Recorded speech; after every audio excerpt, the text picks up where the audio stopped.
Tranquilo, investigador. The less you know, the better. The movie begins in Mexico, where a man named Alex Lewis drives his car into a hospital parking lot. He's dressed in blue hospital scrubs.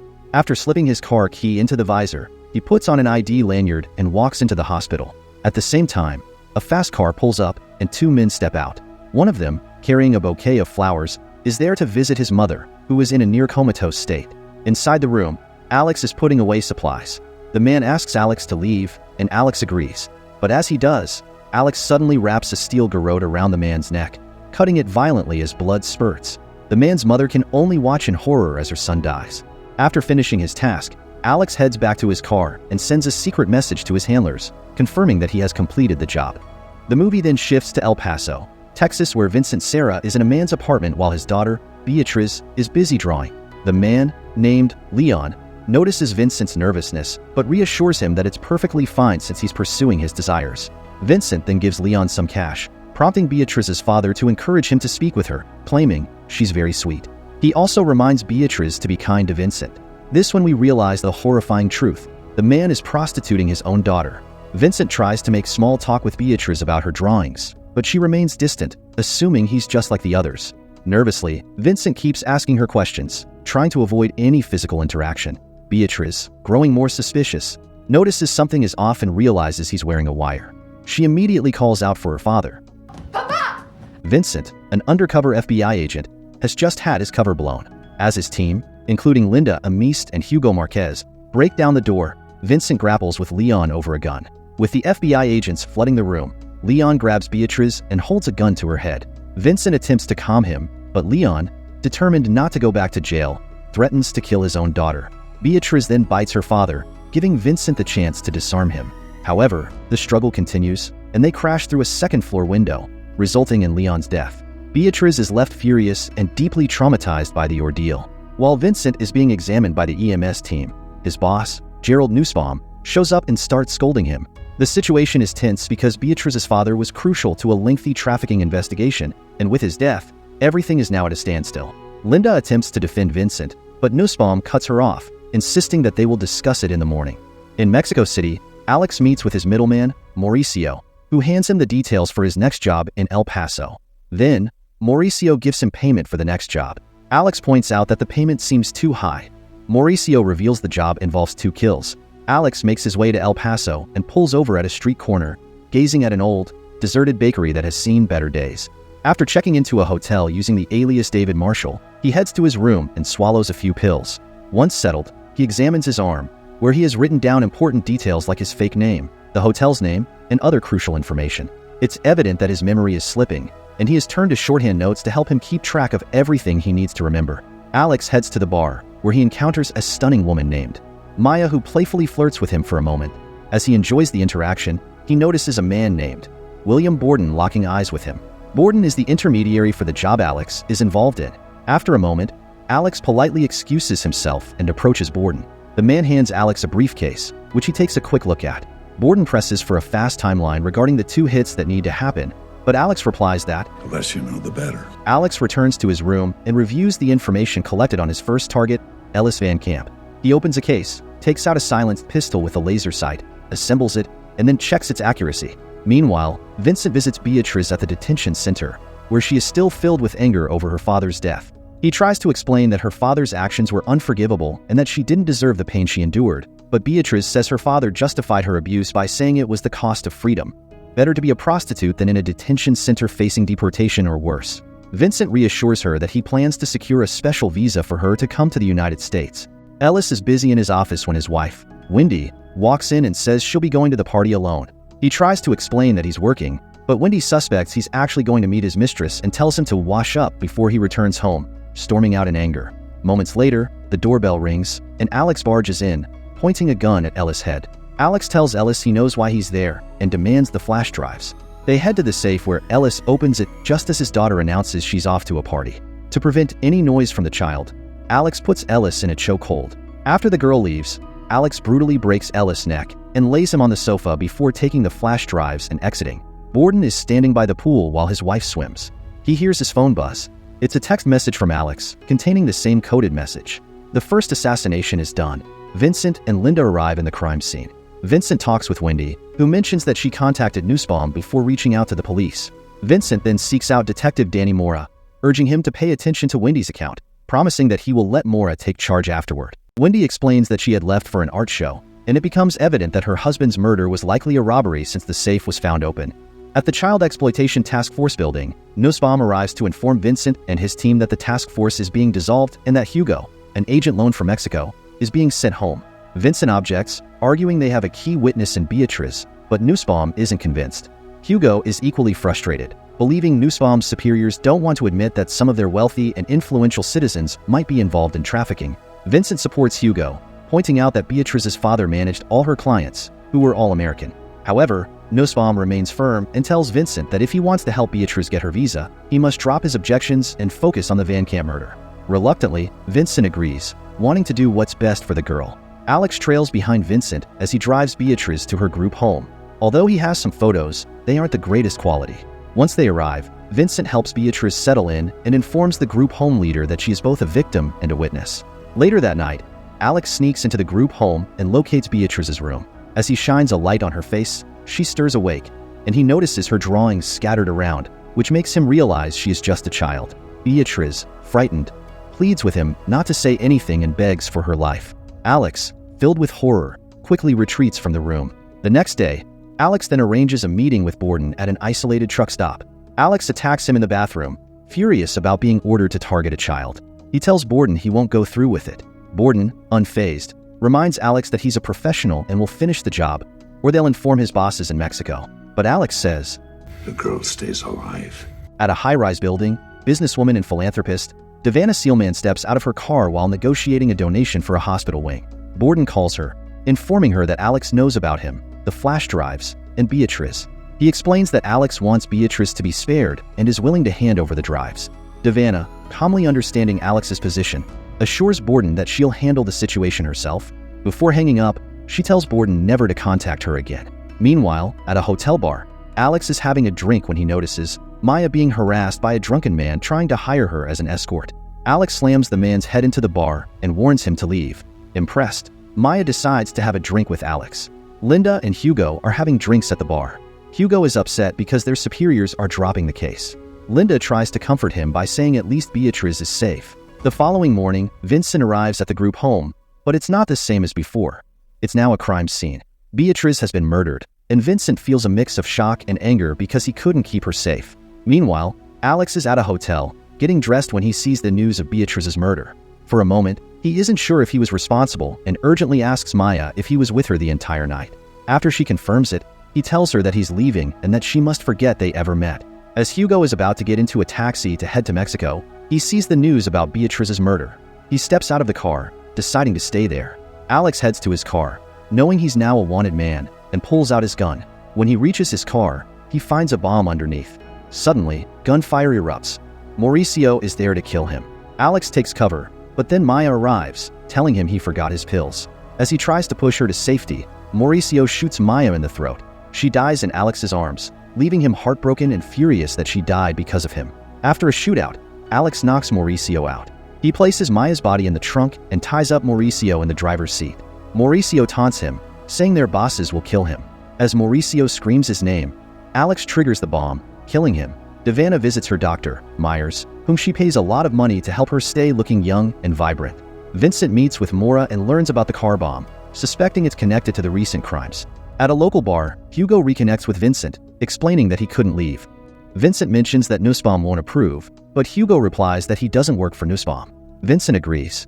Borden is at the gym when a car pulls up outside, and its headlights glaring through the window. A figure approaches in the rain, pulling out a gun. It's Alex, coming to fulfill his promise of revenge. Without hesitation, he shoots Borden in the head. Alex moves into the basement of an old, deserted bakery. While there, he goes through some flash drives on his laptop. The first drive has a recording of a conversation between Ellis Van Camp and Devana, where Ellis makes a threatening remark to Devana, and she responds with a subtle threat of her own. The second drive contains pictures of Devana with her son Randy, and some really disturbing images and videos showing Randy hurting Beatriz. Understanding the awful truth about his contract, Alex closes the laptop in shock and disgust.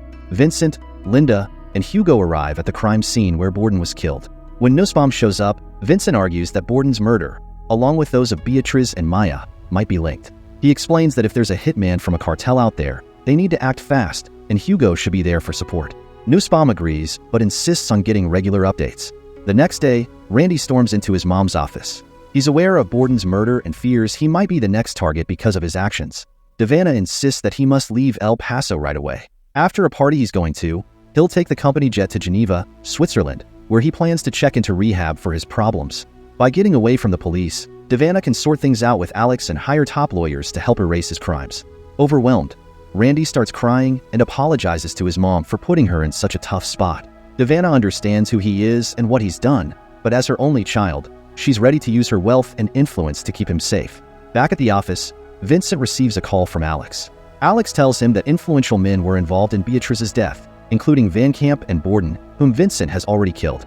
He insists he didn't kill Beatriz, claiming it was Mauricio who did. Alex warns Vincent that the people behind this are very powerful. Linda suspects Alex is just playing games with them, but Alex points out that the government's slow processes waste years trying to bring down one criminal. He mentions that they are too powerful and suggests that Alex might be taking matters into his own hands by eliminating the traffickers they can't reach, leaving behind clues for them to follow. While Linda tracks the call, Vincent realizes Alex is sitting on a park bench outside. He rushes out, but by the time he gets there, Alex has vanished. In the office, Hugo shares the latest updates with the team. Linda points out that they are targeting one of the richest real estate developers in the country. She looks up Borden's name and discovers that he wasn't a lawyer for Devana, but he did represent her son, Randy. It turns out that Randy owned the detention center where Beatriz was held, and Van Camp helped construct it. Vincent figures out that Alex is likely planning to eliminate Randy Sealman next. That night, Randy is having a wild party on a private yacht, with Linda, Hugo, and Vincent watching him from the sidelines. Randy heads downstairs and pressures a waitress to come to his room with him. Meanwhile, Vincent steps out of his car and spots a shattered pill bottle on the ground. Realizing that Alex is already on the yacht, he rushes on board to start looking for him. Back in the room, Randy orders the waitress to strip, basically forcing her into a situation she doesn't want. When she goes to the bathroom, Alex quickly covers her mouth to keep her quiet. He tells her to lock the door as soon as he leaves, and she agrees. Randy is lying naked on the bed, waiting for her. Suddenly, Alex grabs a pillow, puts it over Randy's head, and shoots him twice, killing him. Vincent and Linda discover the body. Vincent heads back outside to the deck and spots Alex leaving the boat. He runs after him and hears a car alarm go off. But it's a trap, and Alex surprises him, ordering him to drop his gun. Alex warns Vincent that he has done some wild things, but hurting kids is off limits. He tells Vincent that time is running out. As Alex tries to get into his car, Hugo shows up with his gun drawn. A tense standoff happens, with Vincent trying to soothe Hugo. After Vincent seems to calm him down, Alex speeds away, but Hugo fires at his car. Alex manages to escape but gets hurt in the process. Alex falls unconscious in the Jeep, and a motorcycle cop knocks on his window. When Alex tries to explain himself, the cop spots a gun and pulls his own weapon. In a panic, Alex accidentally shoots the cop, killing him. Afterward, he returns to the bakery to tend to his injuries. The next morning, Linda and Vincent hear about the cop's death and think Alex got scared. Vincent insists they need to find him before the El Paso police do, as they would likely shoot him on sight. Linda reveals she has discovered more about Alex. He lives in El Paso with his brother, and their father was abusive, but no charges were ever filed against him. This explains why Alex would never hurt kids. They believe Alex and his father died in a bakery fire, but in reality, Alex killed his dad and faked his own death. Vincent tells Linda to get a warrant for the bakery. Hugo goes to check on the bakery. Meanwhile, Alex is in the basement, hurriedly reassembling his gun. However, Hugo leaves shortly after arriving. Back at the office, Vincent thinks that if Alex can't take down Devana himself, he must want Vincent to make sure she faces justice. The problem is, all their clues point back to Alex, and the only place they know to look is the bakery. Hugo jokes that it's just a mess of pigeon droppings there, but Linda points out that the Jeep Alex stole had some of that same pigeon mess in it. Vincent and his team rush back to the bakery, only to find out they just missed Alex. Meanwhile, Maura is at Sealman's building, guarding her with a bunch of officers. Suddenly, a lot of police cars start blaring their sirens. It turns out to be a distraction, so Alex can sneak in. He takes an officer hostage and forces him into an elevator that goes to Devana's floor. After a quick standoff, Alex starts shooting at the officers, hitting their body armor and taking them out. He then dashes up to the roof, with the officers in pursuit, but it's a trap. Alex hops onto a window cleaner and shoots through a glass window right where Maura and Devana are. He knocks Maura out with his rifle before switching to his pistol to face Devana. Alex grabs her and puts the gun under her chin, pulling the trigger, but nothing happens. He tries again and again, but the gun just won't fire. Suddenly, Mora wakes up and knocks Alex out cold. Mora, now in charge of Alex, starts to beat him badly because of the officer's death that Alex caused by accident. Alex insists that he will only talk to Vincent, but Mora isn't willing to listen. Back at the office, Vincent learns from Linda that they received a package from the bakery. Inside is one of the flash drives containing videos of Randy assaulting Beatrice. He shows it to Nussbaum, who can't believe it. Vincent wants to get Alex into FBI custody, but his boss is reluctant because it could cause too many problems. Alex is taken to the hospital, and Vincent sees how badly he is hurt. He shouts for Detective Mora, accusing him of beating Alex and suggesting that he is being bribed by Devana. Vincent, along with Linda and Hugo, visits Alex to bring him his medication, but Alex warns them that the pills won't help him for much longer. He expresses his desire for Devana to face consequences, but they remind him that she isn't directly involved.